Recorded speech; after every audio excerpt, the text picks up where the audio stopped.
you smelly thinking bag, yeah? You don't even know how to fight. Is that how they used to fight? Liar! You came to do wrong. You did your husband! Leave me! Your mouth! Leave me!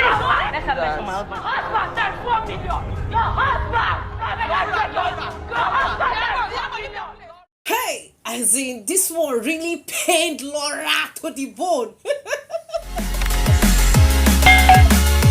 This pimp allegation from Caroline to Laura really pained Laura to the core. Like, guys.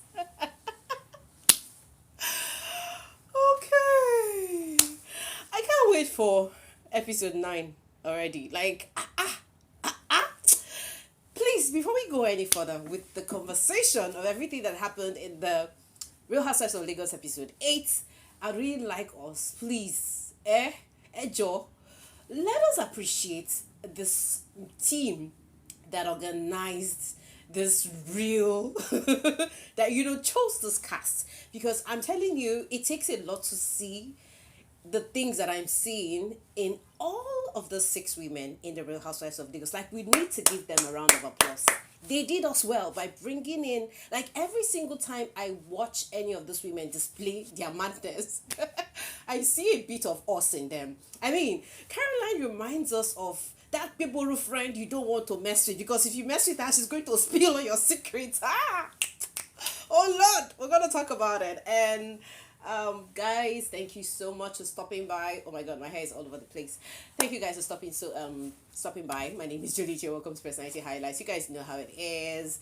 If you want to get the best of this video, you guys know I give you gist. I give you the story of what's happening in any of those reality shows. Here, I make sure that I give you undiluted analysis, very factual analysis of what's happening in your favorite reality shows. We're talking about the Real Housewives of Lagos. If you like reality shows, trending topics, social issues, please do not hesitate to click on the subscribe button right now. Yes, please do that. I would appreciate that. Turn on the post notification bell. Guys, give this video a big thumbs up to help this channel get visible, so that we could get into this conversation already. Like, guys, I don't know, but I love the flow when I see these women.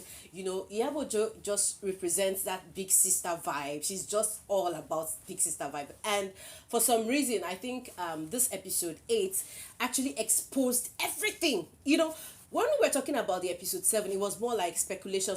But this time, we had the breakdown of everything that transpired with these women in their mini meeting, or rather, fight. I don't know what to call it, controversial meeting. So, episode 8 was just telling us everything that happened in the meeting. And you guys know, one of the things that I try to do in this channel is not just talk about my thoughts, not just to give you my quick analysis. I also try to give you the story, in case you're not watching the show, or even if you're watching and you missed an episode. Like, I kind of take my time to give you the step-by-step conversation of what happens in all of the reality shows.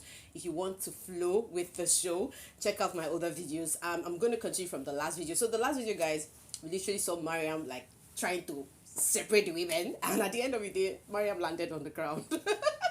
Everything had been exposed, and Tony had to help her get herself. You guys, nobody even noticed Mariam. These 2 ladies, Laura and Caroline, were busy, beasting on each other, and it was really hot. I was seeing Laura with I want to fight, and just like Iyabo had said, Laura was just giving us I want to fight vibe, but she was not really going for the fight. She was just doing shalaye. But thank God that we had a lot of guys that could come in, like the crew, the back behind the scene crew had to come in, kind of hold those women down, because Laura was like, she was doing shalaye. She was the first person to speak something. Caroline was, I don't know, but Caroline slapping Laura. Baby girl. Hot, we never knew that this side of you existed. Like, it's just funny that Laura was the one who started the fight, but at the end of the day, we're not even seeing Laura, like, I mean, you start a fight, of course so there was just fights, right? And these guys were fighting. At the end of the day, we saw Chioma holding Laura. Chioma was holding Laura, to calm down. I was like, okay, so this time we all know that Laura is the big one, because, after Caroline has slapped Laura now, they needed to calm Laura down. So eventually, they took Laura out, the crew, they're trying to calm her down, blah, blah, blah. At the end of the day, conversations continued. Chioma was like, I mean, it was just ridiculous. So at the end of the day, Choma was like, stop telling adults, stop confronting adults when they're late. You've already told me, stop talking to me like I'm a baby. And I'm like, Choma, you want to start here? So it was more like after the Laura episode, there was now a Choma and Yabojo episode, because Choma was like, I'm not a baby, you don't need to be babysitting me and telling me that I did that and I did this. And Yabojo was like, no, I had to confront it because it was an issue. And guys, if I were Yabojo, I would do worse. I think she was very matured. She is that big sister vibe I'm seeing in the house, and so she shot Choma up like literally almost immediately. And Choma was like, okay, you know what, this meeting was too sudden, it was too soon, everybody's still boiling, blah blah blah. Anyways, we ended up seeing Laura come back into the room, and Laura was us, when Laura carried her bag, I was, see, there's something very funny about Laura. I'm not gonna lie, because when Caroline was busy telling her, you were there to pimp. So Laura was actually explaining that she didn't go there. When she had calmed down, she actually explained what happened. And Laura said, you know what, I wasn't pimped. I only went there to market my book, how to sell on Instagram or something like that. And I needed to go and meet this governor so that he could sponsor my book. And she said something about the husband being downstairs. And Caroline was like, it's a lie. You came there. So with the way Laura switched the conversation from that book thing to say, that's how you used to talk about my sister. I'm like, Laura, you're guilty. Both Laura and Caroline, they're both guilty. But hey, I'm not here to talk about their mess. I think they're adults. That's their big problem, And so it was like, Caroline really said too much, that the things that Caroline said can spoil the family. And I'm like, of course she should say the same thing, because Laura literally has been talking about her ex-husband. Laura literally said that Caroline was bringing small boys into her husband's house. Which one? I think the both of them, I don't know, but I felt Tony was biased to say that, because I feel these women brought the heat together, and everybody should be able to deal with the heats that they brought.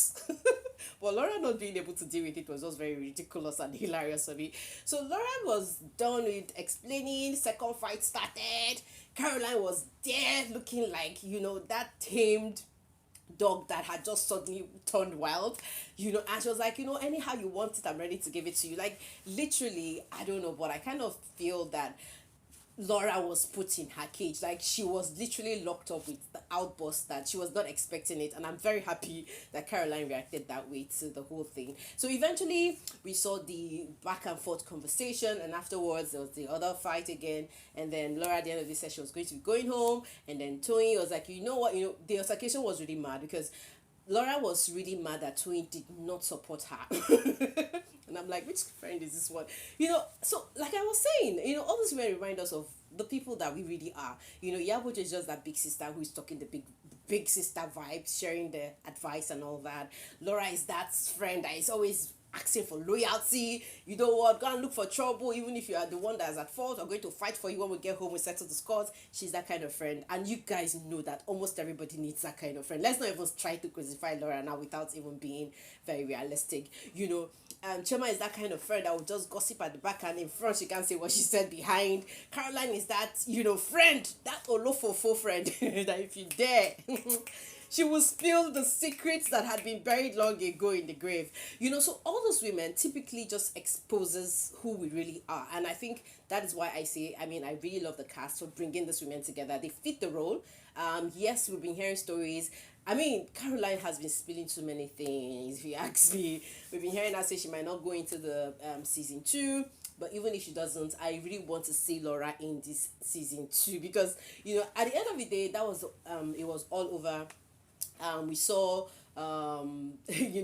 Tony escorting Laura out, in the elevator. I was even feeling like Laura was going to fight her, where she was just mad all over. And I'm like, I think I really like Tiana. She's a very straightforward person. Like, when you're saying rubbish, she'll tell you you're saying rubbish. And if you're saying the good thing, correct thing, she will tell you. She isn't two-faced at all, and I think I like that about her. So we literally saw this fight, and then it lasted till the elevator, and then, Tony went back because she said she wanted to escort Laura. So, at the end of the day, we actually saw them. The end of it was seeing that there was now another meetup, and the meetup, was happening for the fortified. Tiana fortified, and she was saying, you know what, we're going to be going to Dubai to celebrate. And guys, Laura was just there in one corner, giving them one eye, and I'm like, girlfriend, you're going to be the one missing out at the end of the day, because who cares? Nobody's gonna miss you. I don't know, but it's just fun to watch this rebellious display, and then it's just interesting to see that at least a bit of us is seen when we watch these women on cast. Like, they are so real. They represent everyday women. I'm not gonna lie. If you think I'm lying, yes, let me know. Let's have our own fight in the comment section. But what do you guys think about this women? I think I'm loving the vibe, and I really want to see all of them in this season 2. Guys, this is literally everything that happened in the Real Housewives of Lagos episode 8. It was a blast, and guys, you guys know I'm always here to tell you what's up. But literally, I mean, I love these women on set. They are really giving us the vibes. They are representing. Yeah, they are. Guys, I'm gonna see you all in another video. For now, thank you so much for your watch time. Ciao ciao.